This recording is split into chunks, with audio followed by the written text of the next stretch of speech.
ওকে, আমরা আজকে ডিসি সম্মেলনের একটি অংশ আমরা নিয়ে কথা বললাম, সেটা আমাদের মন্ত্রণালয় নিয়ে। এটা বিমান পর্যটন নিয়ে কথা বলেছি। আমাদের অনেক জেলায় বিমানবন্দর রয়েছে, সেগুলিকে কিভাবে অ্যাড্রেস করবেন ওনারা সেই সম্বন্ধে তাদেরকে বলা হয়েছে এবং সেগুলি উন্নীত করার জন্য তাদেরকেও আমরা নির্দেশনা দিয়েছি এবং আমরা কি কি কাজ করছি সেগুলি তাদেরকে অবহিত করেছি। এবং আমাদের পর্যটন সম্বন্ধে অনেক কথা হয়েছে, বিশেষ করে আমাদের কক্সবাজার, আমাদের কুয়াকাটা এবং বড় বড় স্থাপনাগুলি যেগুলো আছে পর্যটনের, কিভাবে আমরা কাজ করতে পারি সম্মিলিতভাবে। এটা অল অ্যাবাউট আপনার আন্ডারস্ট্যান্ডিং এর ব্যাপার আর কি। আমাদের নির্দেশনা অনুযায়ী তারা যেভাবে কাজ করবেন সেই নির্দেশনাগুলি তাদেরকে দিয়েছি এবং তারা যাতে খুব নিজেরা একটু মানে উৎসাহিত হয় সে ব্যাপারে আমরা তাদেরকে বলেছি যে আপনারা আগের মতো কাজ না করে এই গণতান্ত্রিক সরকারের আমাদের মাননীয় প্রধানমন্ত্রী জনাব তারেক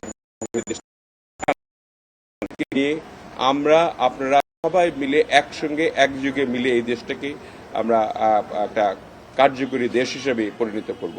সেই হিসাবে আমরা পর্যটনের প্রত্যেকটি জেলায় প্রায় পর্যটনের স্থান রয়েছে, সেই স্থানগুলিকে একটু বিন্যাস করে প্রয়োজনে বিদেশি আমরা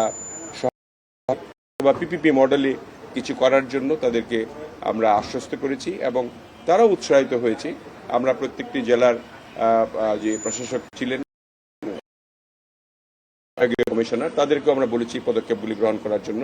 আমি আশা করি আমাদের এই বক্তব্যে তারা উৎসাহিত হয়েছেন এবং তারা আগামী দিনে এই কাজগুলি করবে। না, মনপুরা নিয়ে বা একজন ডিসি বলেছেন মনপুরাটা ভালো একটা পর্যটনের স্থান হতে পারে, সে ব্যাপারে যদি মন্ত্রণালয় কোনো ব্যবস্থা করে তাহলে ডিসি তিনি সাহায্য করবেন আমাদেরকে, সে ব্যাপারে আমরা কাজ করব, মন্ত্রণালয়ে কাজ করব। বিমানের আমরা চিন্তা করছি যে বিমানের দেখেন বিমানে তো আমাদের পাইলট সংখ্যা কম, আবার বিমানে আমরা ইতিমধ্যেই আমরা 14টি বোয়িং এর জন্য সাইন করেছি।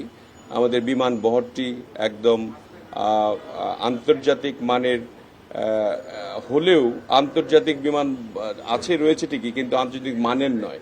সেই মান সম্পন্ন করার জন্য আমরা ইতিমধ্যেই 14টা বোয়িং ক্রয়ের স্বাক্ষর করেছি এবং আরও কিছু বিমান আমরা লিজ করব।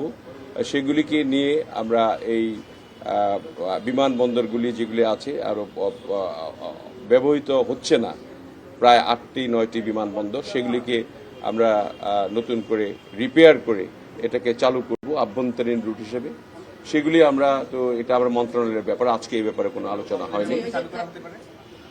এগুলি আমরা প্রথম দিকে প্রায়োরিটি ভিত্তিক রেখেছি বগুড়া, ঠাকুরগাঁ, নীলফামারী, সৈয়দপুর এবং আমরা অতি সত্বর কক্সবাজারকে ইন্টারন্যাশনাল এয়ারপোর্ট হিসাবে আমরা নির্বাচিত করেছি। সেটা আমরা শুরু করব হয়তো 3-4 মাসের মধ্যেই। আবার থার্ড টার্মিনাল শুরু করব ডিসেম্বরের 16 ডিসেম্বর আমরা আশা করছি করতে পারবো। সো সব মিলিয়ে বিমান এবং পর্যটন মিলিয়ে যে কথাগুলি হলো, আমার মনে হয় জেলা প্রশাসক বৃন্দ সবাই উৎসাহিত হয়েছে এবং তারা আমরা একাডেমি সম্ভাব্যতা যাচাইয়ের জন্য 7 তারিখে যাচ্ছি। সেখানে একাডেমিটা খুব তাড়াতাড়ি হবে, কারণ 7 তারিখেই যাচ্ছি, আমরা দেখব সেখানে। এবং শুধু এখানেই নয়, আমরা নীলফামারীতেও একটা একাডেমি আছে, ছোট্ট একাডেমি, সেখানেও আমরা চেষ্টা করব যে 2টা একাডেমি করলে পাইলট আছে, একটা পাইলট বানাতে অনেক টাকা লাগে। আপনার এই পাইলটগুলি আপনার এখানে বাংলাদেশ বিমানে খুব বেশি পাইলট কাজ করে না, তারা বিদেশে চলে যায় এবং বিদেশে এয়ারলাইনগুলিতে চাকরি করে, যাতে করে এখানে আমরা সর্বক্ষেত্র থেকে, আগে পাইলটের একটা অংশ ছিল শুধু পাইলটের ছেলে বা পাইলটের আত্মীয় স্বজন ছাড়া মানে তারা পাইলট হতো না। এখন আমরা চাচ্ছি যে সার্বিকভাবে সবাই যাতে এই এভিয়েশন সেক্টরে আসতে পারে, পাইলট হতে পারে, তারা শুধু বিমানে নয় বিদেশেও গিয়ে চাকরি করতে পারে এয়ারলাইন্সগুলিতে, এবং এই এয়ারলাইন্সে চাকরি করলে আমাদের বৈদেশিক মুদ্রা আয় হবে অনেক বেশি।